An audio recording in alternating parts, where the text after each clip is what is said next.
The van build is moving right along, and after installing my subfloor and insulating with foam board, it was time to move to the strapping. I used 1x3s to line my van's walls and 1x2s for my roof rafters. I also ran all of my electrical wires, both DC and AC, throughout the van. I finally got my windows installed from a local van shop in Salt Lake City and discovered a slight issue with my oil. In this episode, I installed my roof tracks and stuffed my van full of sheep's wool.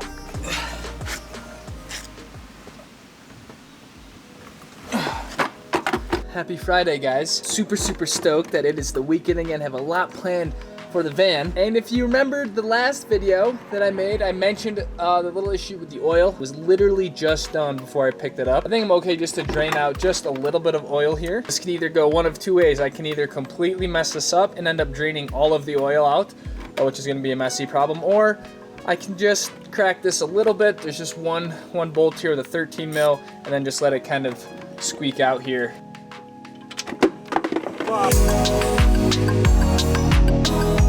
So the guys who did the oil previously said they put in about like 13.5 quarts, and Mercedes says you really need 12.5 like strict. I think I took out about a quart. Wasn't as smooth as I wanted to. My finger actually kind of slipped off the bolt at the end, so it actually all came out, but I think it ended up working out fine. Let's see here. Hopefully this pours pretty easily. I think I'm gonna start with that for now, let the oil kind of settle back down, and we'll check it, see where it's at.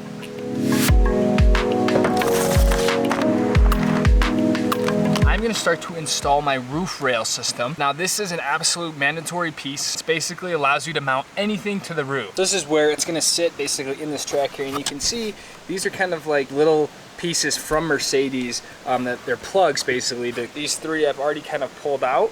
So this is kind of my next task, is to pop all these out. I have to clean all this off, and then I'm gonna lay one of these tracks in here, bolt it in, and we should be good on this side.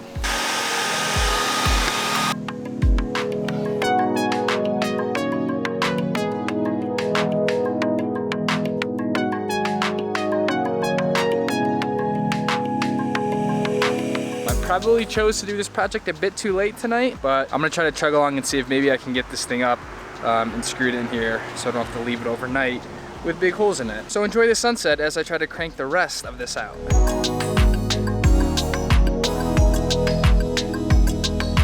This is what it looks like inside the van now. Literally there are just a bunch of little holes in the van, and you can see these are the plugs from the bottom from the other side.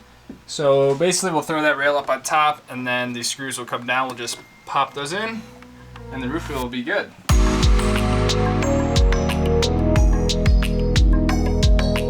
I'm super stoked how easily that whole roof rail system went in. Honestly, the hardest part was just prying out all the old plugs. But once that happened, screws went in super nice. It's all bolted up. So super stoked on that. There's so many bugs in here. Check this out. You see all those like little gnat looking things? They're everywhere. So I'm gonna shut this light off, and I'll see you guys in the morning.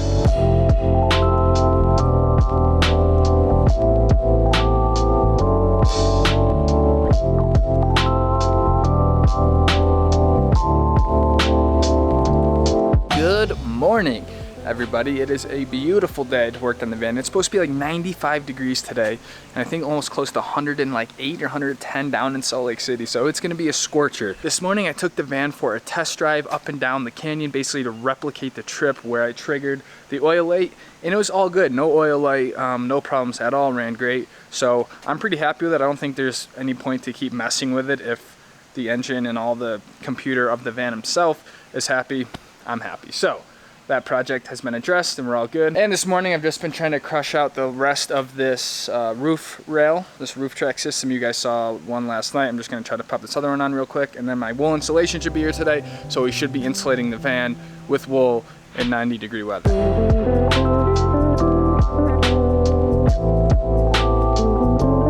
How many bags of those? Is it one bag, two? You can just put them here for now. That's tight. Appreciate that, man. Have a good one. You too.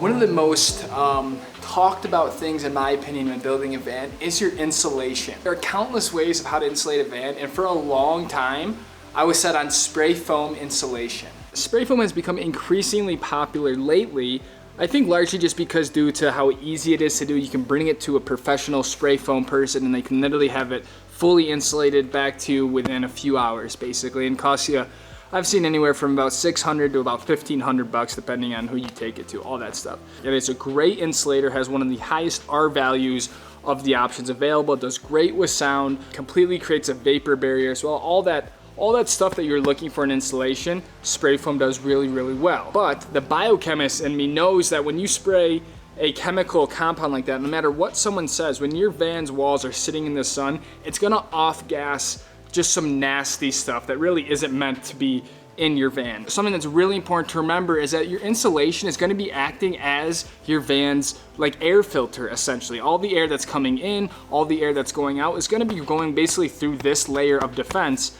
your insulation. I just don't want to have like some really nasty chemicals like an air filter just surrounding me when I sleep and all that stuff. I just wasn't really into it. The wool apparently comes from sheep in New Zealand, and it's got a great R value, which is basically how well the insulative material controls the energy transfer, or in essence just how good of an insulator is it. So this is kind of right up there with spray foam. It's not as good, but of all the options, it's pretty dang good. It does extremely well with wicking away moisture. When you're in your van, you're gonna have a ton of condensation from when you sleep and just breathing, all that stuff. All of that creates moisture. So you want an insulation that can wick that away, and think of like a wool sweater or something. It does really well of keeping the moisture away, which is huge. Fire resistant, completely fire rated, and it's entirely natural. You're literally using the wool of a sheep. Think of like what a sheep endures and how long they've been around in the world on this earth. You know, 10,000 years a sheep has been staying warm, staying dry, and you're essentially using nature, Mother Nature's research and development to insulate your van rather than some sort of chemical or spray foam, whatever nonsense. I bought 2 big bags because I want to make sure I have enough to fill all my nooks and crannies, do the headliner, the whole thing. So I'm super stoked that this finally came in. And I'm just excited to start laying this out.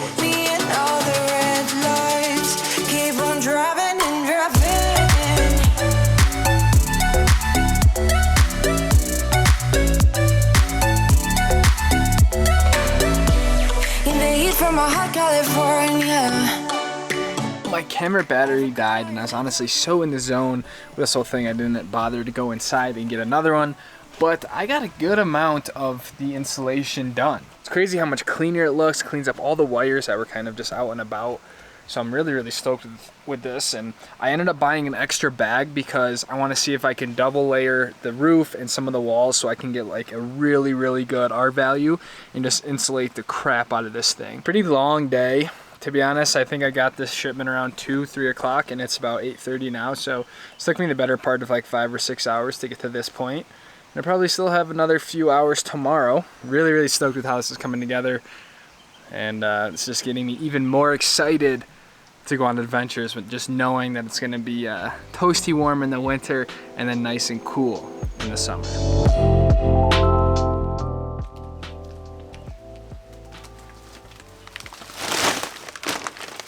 Good morning guys, day 2 here of insulating my van. I can't remember if I showed you guys this yesterday or not, but when it comes to like the walls and even the ceiling here, I use this like mold and rot resistant twine that I just got at Home Depot to and I just kind of wired it like through some of the holes here to kind of hold my insulation, and same thing with up here because it doesn't really stay entirely when it's kind of free floating like this, but I think that will certainly do the trick. I'm gonna put a sheet of plywood on the studs here so it should hold it there nice. This insulation is rated at R about 3.5 per 1 inch, which is basically the coefficient of how well it insulates. So because they're in 2-inch bats, it's really R7. But in some areas, like here for example, I was able to fit 2 bats, so that's 4 inches of insulation, and that will put me up at around R14, which honestly is some of the best insulation I've seen from a van, really. I'm gonna try to double my ceiling as well, because as we know, the heat rises, and that's really where you're gonna lose a lot of your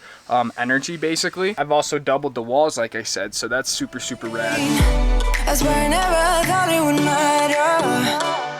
This has basically been the way I've been doing this entire van. I just literally tear sheets off with my hands and just really stuff it back in different cavities and areas, and really just try to fill up as much as I can because really the more you have, the better insulating it's gonna be. At first I was trying to do this all within the 4 bags I bought, which I think I should still be able to do, but then I was like, why would I skimp on the insulation if I can just order another bag? It'll be here in like 2 days and we'll have a really warm van.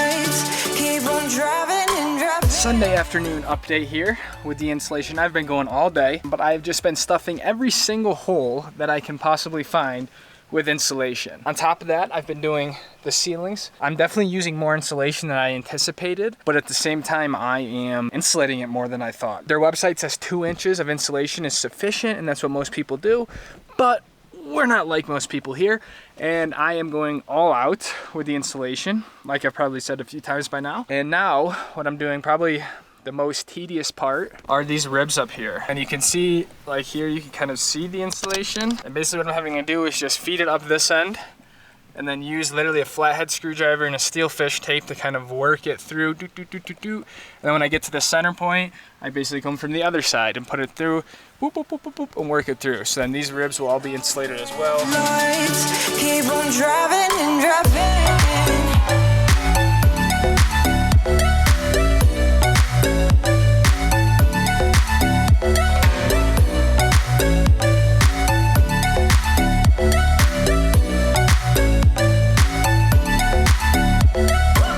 Beautiful night. I haven't really enjoyed like just a nice little sunset sort of view, and I think some of the seasonal roads are open now that it's been warm. So I'm gonna take the van for a little cruise and just go relax for like 30 minutes before dinner.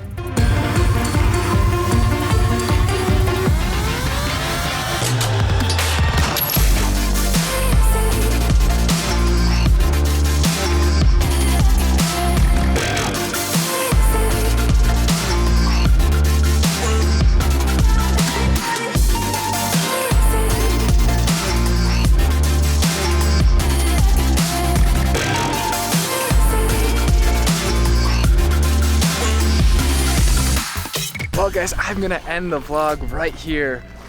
What a way to kind of end off the weekend of hard work. I forgot just how beautiful it is up here. The road all the way up to the top is not open just yet, unfortunately, but still be able to come this far is always a treat to be able to do that. So thank you guys so very much for watching another episode of my videos. I don't know what else to say. Good weekend of work, a lot done in the van here. It should start to get really exciting here soon as we start to layer on some of the more finished builds. So thank you guys again for watching. Take it easy, fam, and I'll see all of you guys in the next episode. Peace out. Woo!